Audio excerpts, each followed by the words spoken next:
जो हम लोगों ने पढ़ा है पिछले टर्म पे, उसके आगे का वीडियो में आप देखेंगे कि एक नई डिफिनीशन है। अभी हम लोगों ने लॉ ऑफ फोर्स इससे रिलेटेड कुछ प्रॉब्लम्स को किया है। अब इसके बाद से जो नेक्स्ट डिफिनीशन है वो है एप्स और इससे रिलेटेड कुछ और वर्क है, जिनके बाद हम लोग सीधे इससे रिलेटेड जो महत्वपूर्ण प्रॉब्लम है उनको हम लोग करेंगे। लेकिन अभी कोई भी हमारा सेंट्रल ऑर्बिट है, उस सेंट्रल ऑर्बिट में एप्स का क्या मतलब है। तो हमने कोई एक सेंट्रल ऑर्बिट ले लिया और इस सेंट्रल ऑर्बिट का यह आपका पोल है, यह आपका इनिशियल लाइन है।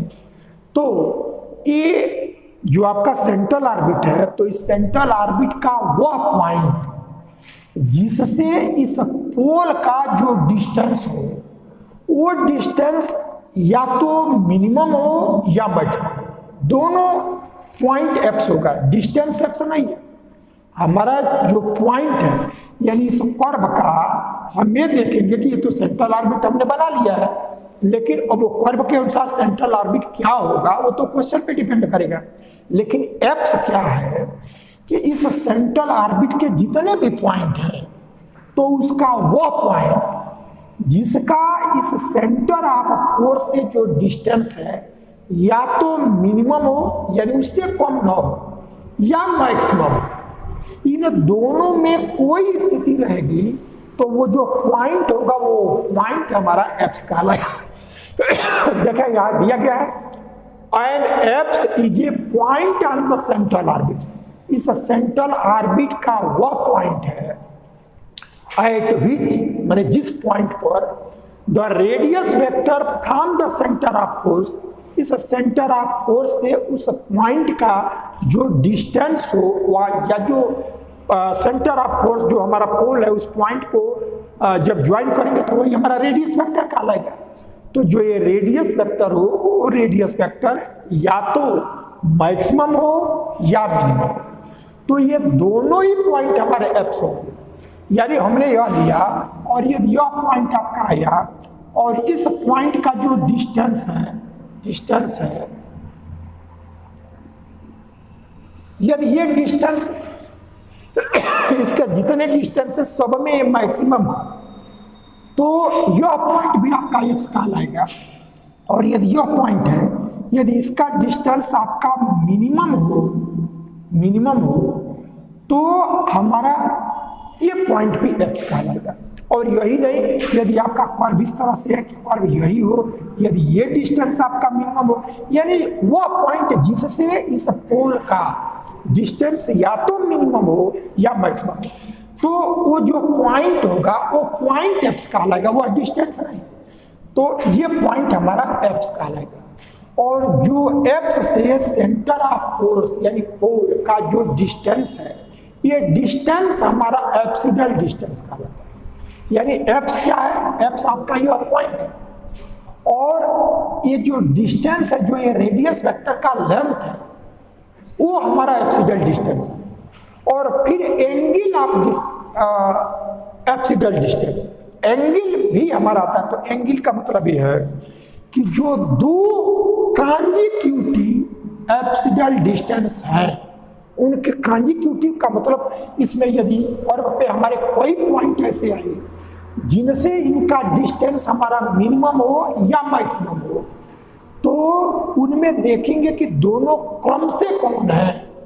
तो जो दोनों क्रम से होंगे उनके बीच का जो एंगल होगा, जैसे सपोज कर ले कि हमारा मैक्सिमम लेंथ का ये आया और मिनिमम लेंथ का ये आया, तो इनके बीच का ये दोनों कंटिन्यूअस है। यदि हमारा बीच में कोई कर्व ऐसा रहता कि जैसे हमारा इस फार्म में कर्व हमारा रहे और इसका हम लेंथ लें, इसका लेंथ लें, इसका लेंथ लें, तो हमारा जैसे इस फार्म में आया ये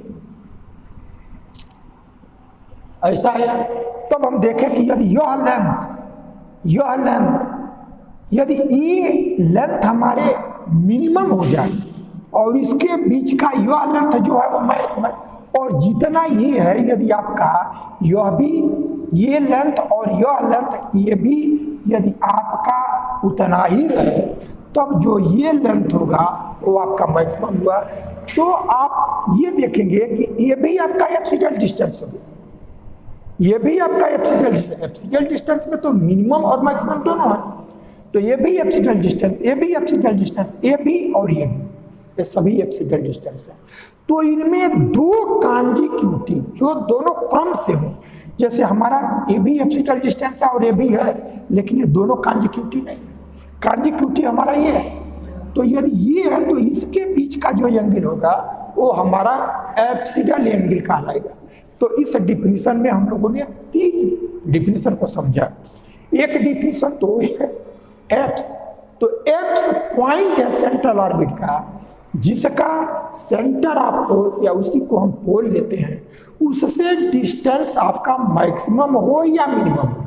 तो जिस पॉइंट का डिस्टेंस मैक्सिमम या मिनिमम है वो पॉइंट ही हमारा एप्स है, और एप्स से सेंटर ऑफ फोर्स के बीच का जो डिस्टेंस है वो हमारा एब्सिडल डिस्टेंस है, और दो कॉन्जिक्यूटिव एब्सिडल डिस्टेंसेस के बीच का जो एंगल होगा वो हमारा एब्सिडल एंगल का है। तो मैं समझ रहा हूँ कि ये तीनों डिफिनीशन क्लियर हो गया होगा। तो ये डिफिनीशन है, और इन डिफिनीशन के बाद फिर इससे रिलेटेड कुछ और थ्योरम्स हैं, उनको हम लोग करेंगे। तो इसके बाद एक थ्योरम लिखते हैं। अब जो और 2 डिफिनीशन बताई गई है उस डिफिनीशन को भी लिख लें। तो apsidal distance,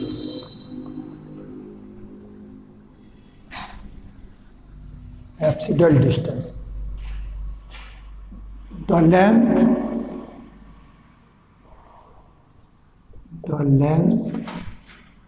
of radius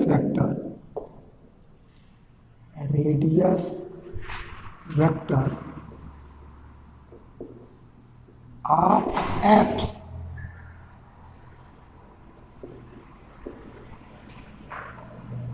or distance between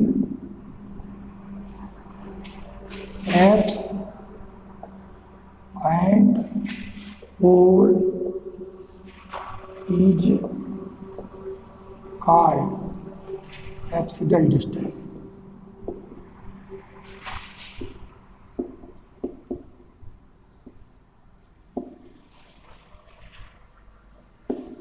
अब apsidal angle,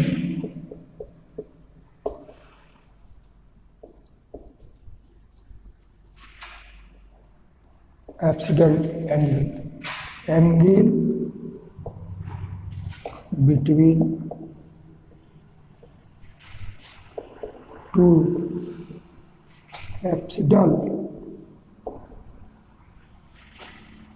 distances is called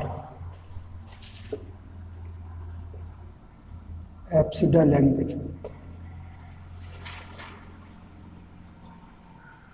तो इस तरह से तीनों डिफिनीशन को हम लोगों ने यहाँ लिख लिया है। अब इससे रिलेटेड कुछ छोटे छोटे थ्योरम्स हैं, और उन थ्योरम से रिलेटेड फिर हमारे प्रॉब्लम आएंगे। तो पहले थ्योरम को हम लिखते हैं। अब एक थ्योरम है जो एब्सिडल डिस्टेंस और एंगल हम लोगों ने पढ़ा है, उसी से रिलेटेड। और इस थ्योरम का प्रूफ पूछा जाए न पूछा जाए ये महत्वपूर्ण नहीं है, लेकिन इसका यूज आगे के जो हम लोग एक्सरसाइज करेंगे उसमें हर क्वेश्चन में इसका यूज है, इसलिए इसको एक बार देखेंगे हम। At an apse the radius vector is perpendicular to the tangent. इसी को थोड़ा सा और क्लियर किया है कि at an apse the particle moves at right angle to the radius vector. क्या कहा जा रहा है उस चीज को आप समझें। जैसे हमारा यदि कोई एक कर्व है और ये कोई एक पॉइंट है और ये हमारा पोल है और यह इनिशियल लाइन है, पोल है ये इनिशियल लाइन हो गया, यह पॉइंट P है, इसका पोलर कोऑर्डिनेट r थीटा है। और यदि इस पे हम टेंजेंट लेते हैं, यानी इससे जब टेंजेंट लेते हैं तो टेंजेंट और रेडियस वेक्टर इसके बीच का एंगल फाई होता है, और इससे जब परपेंडिकुलर ड्रा करते हैं, परपेंडिकुलर, तो इसी लेंथ को हम पी, ए जनरल स्ट्रक्चर आप जानते रहे, अभी इसमें एप्स का कोई यूज नहीं है। अभी जो एप्स होगा तो उसमें ये चीज़ें क्या परिवर्तित हो जाएंगे उस पर हम डिस्कस करेंगे। लेकिन अभी आपका कोई एक सेंट्रल ऑर्बिट है, इस सेंट्रल ऑर्बिट पर कोई एक पॉइंट पी है जिसका पोलर कोऑर्डिनेट आर थीटा है। इस आर थीटा में हमारा यही रेडियस वेक्टर आर हो गया और यह एंगल थीटा हो गया। और हमें पता है कि रेडियस वेक्टर और उसी पॉइंट पर जब टेंजेंट लेते हैं तो इन दोनों के बीच के एंगल को हम फाई से डिनोट करते हैं। और जो यह पोल है, इस पोल से जो ये टेंजेंट है इस पे परपेंडिकुलर ड्रा करते हैं तो उस लेंथ को पी से डिनोट करते हैं। अब जो ये थ्योरम को हो रहा है, जो इसका स्टेटमेंट है उसमें हमको करना क्या है उस चीज को समझें। तो कहा जा रहा है कि यदि हमारा कोई ये सेंट्रल ऑर्बिट है और उस पर कोई यह जनरल पॉइंट है तो उसका ये स्ट्रक्चर होता है। लेकिन यह पॉइंट पी जो है यदि वह एप्स हो जाए, तो जब एप्स हो जाएगा तो जो रेडियस वेक्टर होगा उस रेडियस वेक्टर पर जो ये टेंजेंट होगा वो टेंजेंट परपेंडिकुलर हो जाएगा, या इन दोनों के बीच का जो एंगल जो फाई है वो 90 डिग्री हो जाएगा। उसी चीज को दिखाना है कि हमारा ये जनरल स्ट्रक्चर है, लेकिन जब यह हमारा एप्स ऑफ सेंट्रल ऑर्बिट का हर पॉइंट एप्स नहीं होता है। एप्स तो वो पॉइंट होगा जिसका एप्सिटल डिस्टेंस मिनिमम या मैक्सिमम हो। तो हमारा यदि यह एप्स रहेगा उस स्थिति में जो यह रेडियस वेक्टर है तो ये रेडियस वेक्टर टेंजेंट के परपेंडिकुलर होगा। ये चीज हमको दिखानी है। तो अभी ये परपेंडिकुलर कैसे हो जाएगा कि जो एंगल फाई है यदि 90 डिग्री हो जाएगा तो हमारा ये परपेंडिकुलर हो जाएगा। तो इसी चीज को दिखाना है। अब आप देखें कर्व का जो भी इक्वेशन दिया जाए तो कर्व का इक्वेशन, तो यदि P आप सपोज कर ले कि यह एक्स है, इसका मतलब जो R होगा वो R हमारा या तो मिनिमम होगा और नहीं तो मैक्सिमम होगा। एप्स की यही डिफिनेशन है। तो R जब P हमारा एप्स होगा तो उसका जो एप्सिटल डिस्टेंस यानी उसका रेडियस वेक्टर जो हुआ वो हमारा मैक्सिमम हुआ या मिनिमम हुआ। और हमको ये पता है कि कोई कर्व जो हम लोग इंटर लेवल पे पढ़े हैं उसमें कोई कर्व का मैक्सिमा और मिनिमा जब ये निकालना होता है तो क्या करते हैं कि यदि y और x में वो कर्व का इक्वेशन है कार्टेशियन में, तब हम dy बाई dx जो होता है वो मिनिमम या मैक्सिमम हो दोनों ही स्थितियों में तो dy बाई dx की वैल्यू 0 होती है। ये पहला हुआ। और सेकेंड डेरिवेटिव से तब हम उसको डिसाइड करते हैं कि वो मैक्सिमम होगा या मिनिमम। तो मैक्सिमा हुआ या मिनिमा हुआ उसके लिए हमको सेकेंड डेरिवेटिव पे आने की जरूरत है। लेकिन तो अब इसमें हम देखेंगे कि जो एप्स है वो हमारा मैक्सिमा या मिनिमा दोनों में कोई हो तो ये हमारा आर और थीटा के टर्म में है, इसलिए इसमें D r by d theta ये हमारा 0 होगा। सेकेंड डेरिवेटिव की जरूरत तो तब पड़ेगी जब हमको मैक्सिमम या मिनिमम को अलग अलग करना होगा। लेकिन एप्स में हमारा मैक्सिमम रहे तो भी एप्स है और मिनिमम रहे तो भी है। और मिनिमम या मैक्सिमम के लिए फर्स्ट डेरिवेटिव 0 होता है। तो इसलिए जब एप्स होगा तो d r by d theta is equal to 0 ये हमको मिल जाएगा।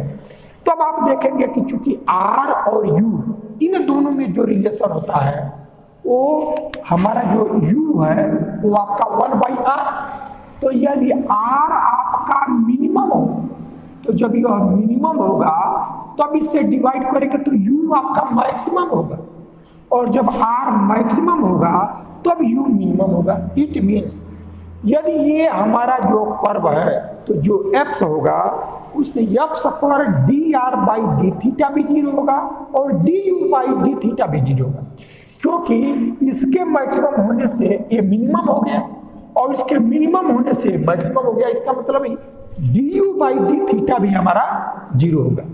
तो ये पहली बात हमको यहाँ से मिला कि जब एप्स होगा तो उस पोजीशन पे हमारा d r by d theta is equal to 0 या d u by d theta is equal to 0। ये पहली बात यहाँ से हम लोगों ने समझा। अब आप ये पी और आर, अब देखिए हमारा जो टोटल वर्क का जो टारगेट है वो करने क्या जा रहा है।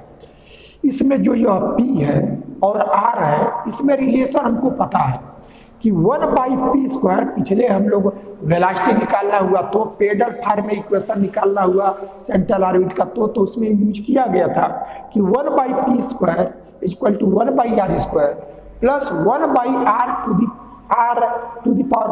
dr/dθ का स्क्वायर, ये रिलेशन होता है। तो इस रिलेशन में हम लोग क्या करेंगे, इसको u में चेंज करेंगे, और u में चेंज करेंगे तो f है, इसलिए du/dθ 0 हो जाएगा। और तब हम p में और u में रिलेशन लाएंगे, और p और u में जब रिलेशन लाएंगे तो उस u को r में चेंज कर लेंगे। इट मीन्स p और r, इसमें हम लोग रिलेशन लाएंगे। तो p और r के रिलेशन से हमको मिलना क्या है, तो उससे आपको मिल जाएगा कि यह p आपका क्या है कि जो इस पर टेंजेंट है, इस पर परपेंडिकुलर का लेंथ है।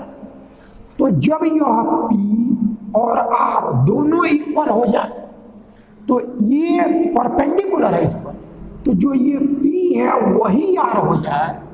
इट मीन्स p r एक हो गया, तो p चूंकि इस पर परपेंडिकुलर होता है तो r भी हमारा परपेंडिकुलर हो गया। और हमको यही दिखाना है कि जो टेंजेंट है, टेंजेंट पर जो r है वो परपेंडिकुलर हो जाए, तो पर्पज यही है। तो इस वर्क को करते हैं, कैसे करेंगे देखें यार।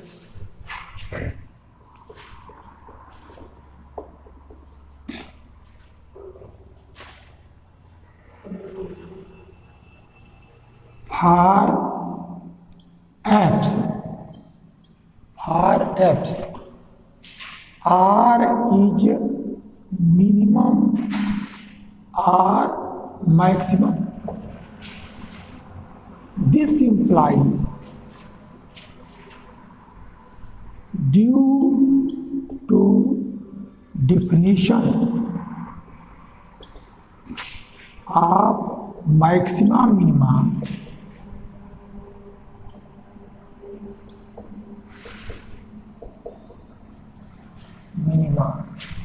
du/dθ is equal to dr/dθ is equal to 0. dr/dθ is equal to 0. Since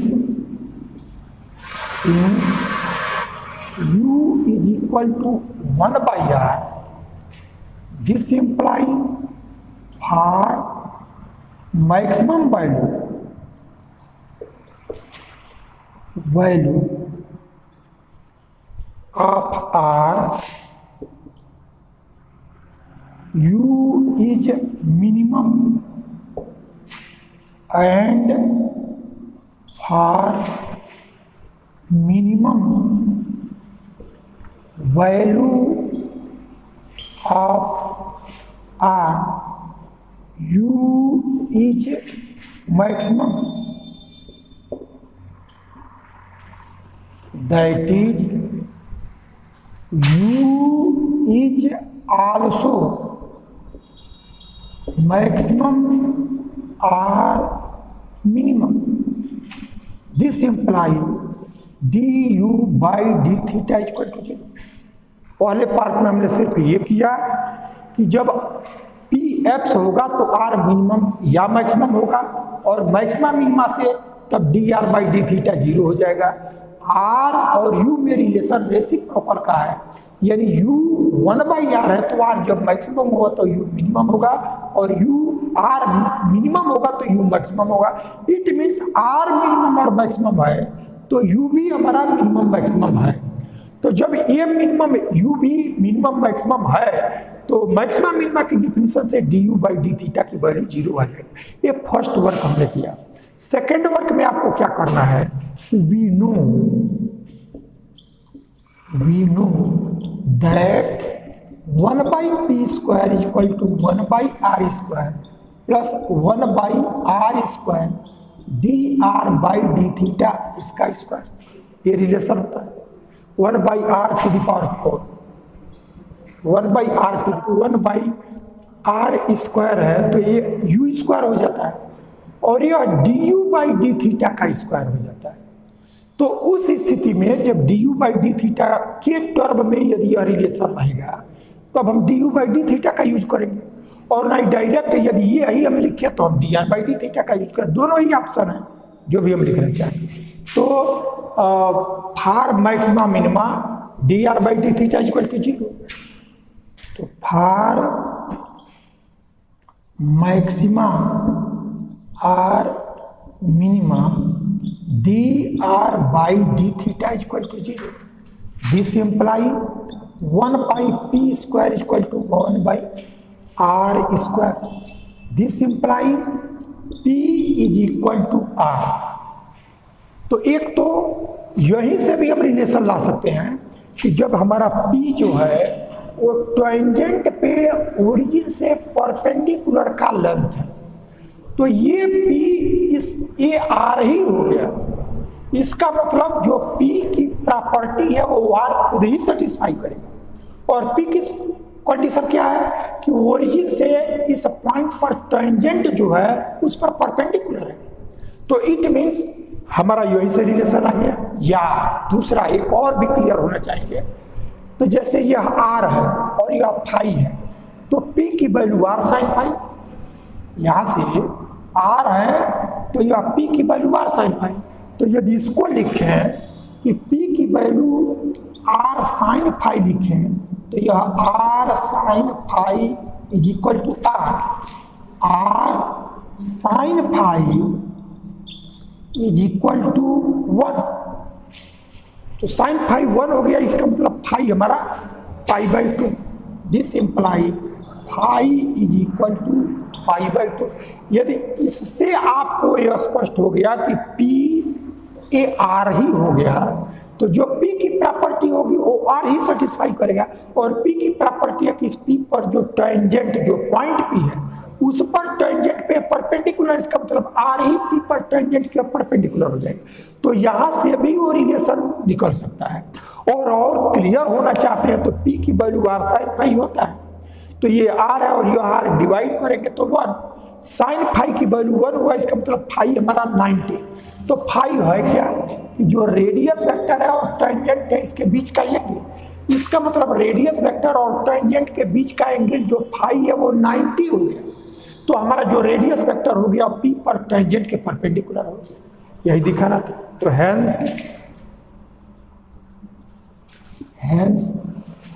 are is perpendicular, r is perpendicular to tangent at P. P पर जो टेंजेंट होगा, एक पी हमारा एक पॉइंट पी के लिए है, तो एक पॉइंट पी पर जो रेडियस वेक्टर है वो हमारा परपेंडिकुलर हुआ और यही हमको दिखाना था। तो अब यहाँ से इस बात को ध्यान रखेंगे कि जब भी एप्स होगा तो उस एप्स पर 2 रिजल्ट हमको मिलेगा। उनका प्रॉब्लम में यूज करेंगे क्या कि पहला जो ये इस पर d u by d theta या t r by d theta यह 0 होगा एप्स पर। और दूसरा कंडीशन हमको मिला कि जो रेडियस वेक्टर होगा एप्स पर टेंजेंट लेंगे तो इस रेडियस वेक्टर के परपेंडिकुलर ही होगा। तो इन दोनों रिजल्ट का एप्स सिर्फ 1 आ जाने से ये दोनों हम यूज कर सकेंगे। तो प्रॉब्लम में इसके उपयोगिता होती है, तो यहाँ आप ध्यान रखेंगे फिर वहाँ यूज करेंगे। अब जो ये दूसरा वर्क हम लोग करने जा रहे हैं, ये भी फार्मूले के रूप में इस तरह के कोई क्वेश्चन आते हैं जिसमें इस आइडिया का, इस फार्मूले का हम लोग वहाँ प्रयोग करेंगे।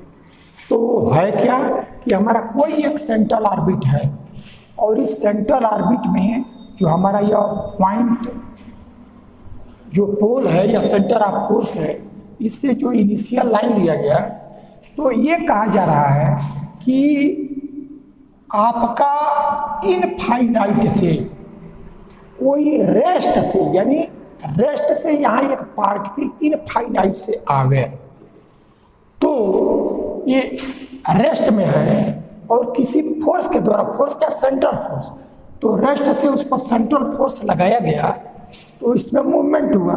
तो जब यह इनफाइनाइट से आवे और इस पर कोई एक पॉइंट ले, सपोज कर लिया कि ए, और इस ए का इस पॉइंट से जो डिस्टेंस हुआ यदि वह स्मॉल ए हो, तब इनफाइनाइट से कैपिटल ए पर आने पर इसकी वेलोसिटी क्या होगा, ये हमको डिटरमिन करना है। क्वेश्चन को एक बार और समझ लें। वैसे जो थ्योरम है उस थ्योरम को हम लिख ही रहे हैं, लिखने के बाद तब चर्चा की जाएगी, फिगर आपका रहेगा। अब देखें जो क्वेश्चन है, ये particle falls from rest from infinite, यानी इनफाइनाइट से कोई एक पार्टिकल ये फॉल कर रहा है इनफाइनाइट से इन ए स्ट्रेट लाइन, एक स्ट्रेट लाइन में under the action of central attractive acceleration P, यानी जिस फोर्स के द्वारा ये हो रहा है वो सेंट्रल माने जो सेंटर है उसकी तरफ, और अट्रैक्टिव एक्सीलरेशन तो दो तरह का है। जब इसकी तरफ ए आया तो अट्रैक्टिव, और इसके अपोजिट जाएगा तो उसके लिए दूसरा हम लोग वर्क करेंगे। तो इस तरह से ये हमारा आ रहा है, तो उस एक्सीलरेशन का यानी जिस फोर्स के द्वारा जो हमारा अट्रैक्टिव फोर्स है, उस अट्रैक्टिव फोर्स का एक तो मास है और फिर उसमें एक्सीलरेशन है, तो उसका जो एक्सीलरेशन है वो एक्सीलरेशन पी दिया गया है, directed towards the centre of force O. जो यह ओ है, इस ओ की तरफ इस अट्रैक्टिव फोर्स के द्वारा ये पार्टिकल इनफाइनाइट पर रेस्ट से ये मूव करता हुआ आ रहा है। तब हमको करना ही है कि जो ये सेंट्रल ऑर्बिट है वो सेंट्रल ऑर्बिट पर आने पर इसकी वेलोसिटी क्या होगी, ये हमको डिटरमिन करना है।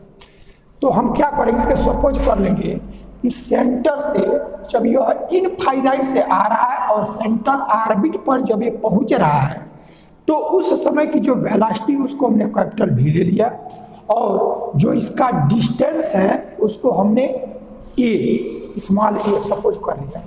तो let the particle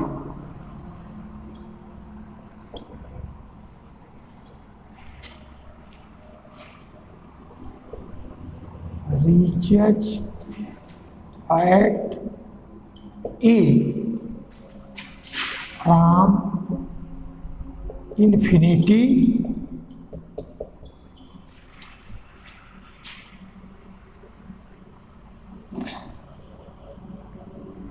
suppose distance of A is small a and velocity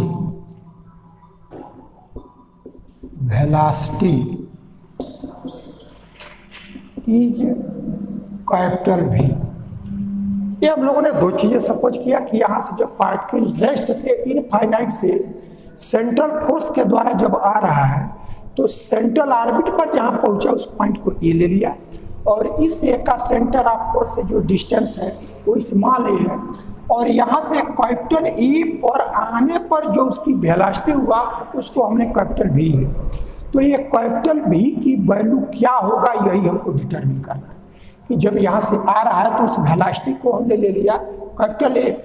अभी आप देखें कि इस पर कोई इक्वेशन ऑफ फोर्स जब हम लिखते हैं तो हमें यदि कोई किसी फोर्स के द्वारा कोई पार्टिकल मूव कर रहा है, किसी फोर्स के द्वारा कोई पार्टिकल मूव कर रहा है और किसी पॉइंट पर इक्वेशन ऑफ फोर्स लिखना है, तो उसका इक्वेशन जो होता है वो जिस पॉइंट पे पहुंचा उस पे देखेंगे कि उसका पार्टिकल का जो मास है और उस पर जो एक्सीलरेशन है, तो ma यानी हमारा यह पार्टिकल यदि मोशन कर रहा है तो जब मोशन करेगा तो केवल ये इसी के लिए नहीं, जनरल आप हम लोग BSc 2 में इस वर्क को किए हैं कि कोई एक पार्टिकल है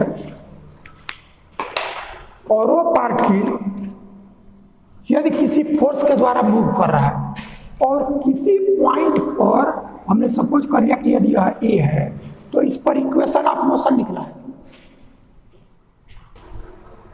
तो हमारा कोई पार्टिकल किसी फोर्स के द्वारा, सपोज किया कि ये फोर्स के एफ के द्वारा ये पार्टिकल मूव कर रहा है और इस ए पर वो पहुंचा, तो इस पर इक्वेशन ऑफ मोशन लिखना होता है। तो यहाँ एम और इस पॉइंट पर एक्सीलरेशन क्या है, तो इस पार्टिकल का मास और इसमें जो एक्सीलरेशन हुआ, तो उसमें जब हम उसी को हम लिखते हैं, यह d v by d t, इस बार में एक्सीलरेशन है और उसमें मास से प्रोडक्ट लिया, तो इसकी वैल्यू ये जिस फोर्स से मोशन होता है वह फोर्स, ऐसा हम लिखते हैं।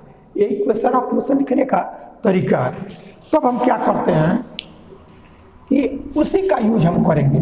तो अभी इस कर्व पे जनरल हमने इसका पोलर कोऑर्डिनेट सपोज कर लिया आर थीटा। अब जब आर थीटा लिया गया तो वो आर थीटा केवल इसी के लिए नहीं हुआ, वो हमारा इस कर्व का कहीं का एक पॉइंट हो गया। इसी की आर की एक पर्टिकुलर वैल्यू ए है, तो जब आर की वैल्यू ए होगा उस समय जो वेलोसिटी होगा उसको कैपिटल भी लिया गया। तब हम क्या करें कि अभी इस ए को अभी आप छोड़ें, ये जनरल इस कर्व का इक्वेशन को लिखना होगा।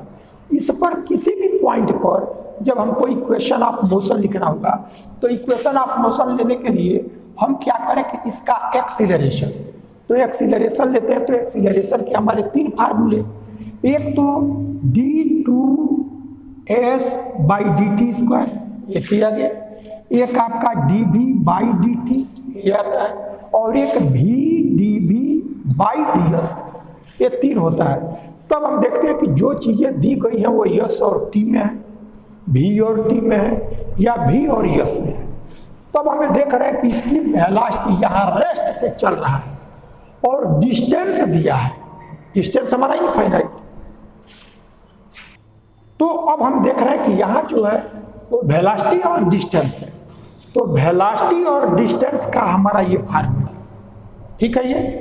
तो अब हम क्या करेंगे, लेकिन यहाँ देख रहे हैं कि s की जगह यह r है, यहाँ s की जगह r है, तो अब हम लिखेंगे equation of motion, equation of motion at p, equation of motion at p। तो ये हमारा आया m और इसका एक्सीलरेशन यानी फोर्स तो लगाया गया, लेकिन उस फोर्स से जो डिस्प्लेसमेंट हो रहा है, उस डिस्प्लेसमेंट में जो एक्सीलरेशन आया वो एक्सीलरेशन यहाँ लिखेंगे। तो यह भी d v by d r, mass into acceleration, और यह जिस फोर्स के द्वारा यह हो रहा है, तो जिस फोर्स के द्वारा हो रहा है उसका एक्सीलरेशन दिया है p। तो पार्टिकल तो वही है, एक जो हमने एक्सीलरेशन लिया कि उस फोर्स को लगा दिया, और फोर्स को लगाने के बाद उसमें डिस्प्लेसमेंट क्या हुआ, उससे वेलोसिटी निकाला, उससे एक्सीलरेशन निकाला। एक एक्सीलरेशन ये है और दूसरा जो फोर्स लगा है तो उसका एक्सीलरेशन, तो हमारा पार्टिकल तो ये कही है। तब यहाँ से यह m इंटू पी, अब यह p क्या है आपका, यह p आपका equation of motion at a लिखिए, ए इसलिए लिया कि a p दो एक्सीलरेशन के लिए आ रहा है, तो पॉइंट के लिए उसको लिखने पर कंफ्यूजन होगा। तब हमारा यह जो है एक्सीलरेशन, तो ये हमारा इक्वेशन ऑफ मोशन हुआ। तो इस इक्वेशन मोशन में m हमारा जो हुआ वो कैंसिल हो गया। अब एक बात का देखें, यह जो r है वो r को हम मेजर करते हैं ओरिजिन से इस डायरेक्शन में, रेडियस वेक्टर पोल से मेजर होता है और उसका डायरेक्शन कर्व की तरफ होता है, ये रेडियस वेक्टर का है। तो r का डायरेक्शन इधर dr बाई dt निकाला तो हमारा वेलोसिटी हुआ, और जब सेकेंड डेरिवेटिव निकाला तो एक्सीलरेशन हुआ।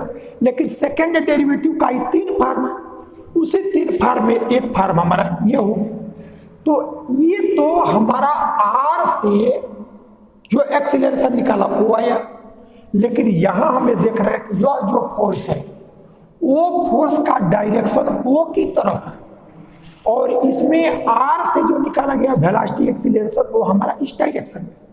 तो जब हमारा डायरेक्शन फोर्स का ऑपोजिट होता है तो निगेटिव साइन का यूज करते हैं। ये सारी चीजें BSc 2 में ये आई हुई है, लेकिन एक बार यहाँ आया तो उसको लिख लिया। तो यह आपका कैंसिल हो गया और तब आपका बचा VTV इज इक्वल टू यहाँ से -P और DR, ऐसा हो गया। अब हमने M से M कैंसिल हो गया, VDV/DR -P हुआ। तो अब हमको इसको इंटीग्रेट करना है, तो DV के पास केवल V और DR के पास जो हमारे अन्य टर्म है तो उसको हमने लिखा। अब इसको हम क्या करें, इंटीग्रेट करें। तो जब इंटीग्रेट करेंगे तो अब देखें वेलोसिटी जो हमको निकालना है, तो उस इंटीग्रेशन में हमको कहां से कहां तक वेलोसिटी हमारा यहां से निकालना है। तो जब इसमें R की वैल्यू E है तब वहां वेलोसिटी भी है, यानी इसको इंटीग्रेट, जब R वाले को इंटीग्रेट कर रहे हैं तो R हमारा ये इनफाइनाइट से A तक इंटीग्रेशन है। R यह इनफाइनाइट से आ रहा है, तो इनफाइनाइट से इधर आ रहा है, तो यह इनफाइनाइट से R की वैल्यू A तक यह इंटीग्रेशन हुआ। तो ये इंटीग्रेशन हुआ यहाँ से ये कहाँ से, इनफाइनाइट से, और यह R की वैल्यू क्वेश्चन में जो दिया रहेगा यहाँ A लिया गया तो A तक, ऐसा है। अब यह V को देखेंगे तो यहाँ रेस्ट से ट्रेवल कर रहा है और यहाँ आने पर उसकी वेलोसिटी को कैपिटल V लिया गया, उसी कैपिटल V की वैल्यू को निकालना है। तब यह वैल्यू 0 टू कैपिटल V। अब जब डिफरेंट इंटीग्रल होता है तब कांस्टेंट का यूज हम नहीं करते, तब ये वैल्यू हो गया V²/2, यह 0 टू कैपिटल V, और इसका लिमिट चेंज कर दें, ये A टू इनफाइनाइट कर देंगे तो माइनस हमारा प्लस हो जाएगा। तब यह A टू इनफाइनाइट P/DR। अब इसका लिमिट रख दें तो this imply V²/2 is equal to A to infinite और यह P/DR। अब इस 2 को ट्रांसपोज कर दें तो यानी यह value V² is equal to 2A to infinite P/DR। अब ये हमारा फार्मूला हो गया। अब इस फार्मूले का डायरेक्ट हम लोग यूज करेंगे, तो देखें अब हमको क्या करना है। अब हम डायरेक्ट कोई क्वेश्चन आए और इतना लिखेंगे तो आपको होगा कि ये कहाँ से आ गया, और हर क्वेश्चन में उस क्वेश्चन में टोटल डिटेल बताएंगे तो भी थोड़ी सी दिक्कत होगी कि ये क्वेश्चन बहुत बड़ा होता जा रहा है। इसलिए इस आइडिया को हमने पहले आपको बता दिया। तब आपको यहाँ से आपको मिलेगा क्या कि इस फार्मूले का यूज करेंगे।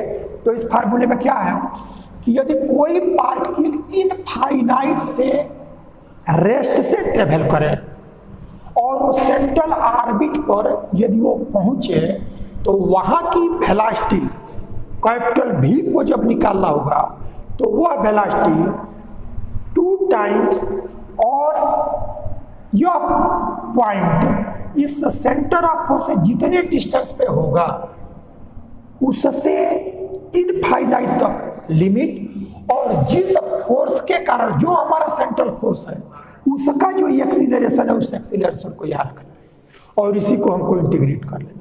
तब हमारा यहाँ से वेलोसिटी आ गया। यानी यह कैसी वेलोसिटी है, ये वो वेलोसिटी है कि इनफाइनाइट से रेस्ट से कोई पार्टिकल मूव करता है तो R की वैल्यू A पर पहुंचने पर यदि उस जिस फोर्स के द्वारा ये आ रहा है उसका एक्सीलरेशन P हो तब ये वेलोसिटी क्या होगा, वो इस फार्मूले से आ गया। यानी यह वेलोसिटी का स्क्वायर हमारा 2 टाइम्स A, इसका रेडियस वेक्टर जो हुआ वहां से इनफाइनाइट पर इंटीग्रेशन, और जिस फोर्स के द्वारा हो रहा है उसी का एक्सीलरेशन को इंटीग्रेट कर देंगे, हमारा वेलोसिटी आ जाएगा। तो इसका यूज हम लोग आगे के प्रॉब्लम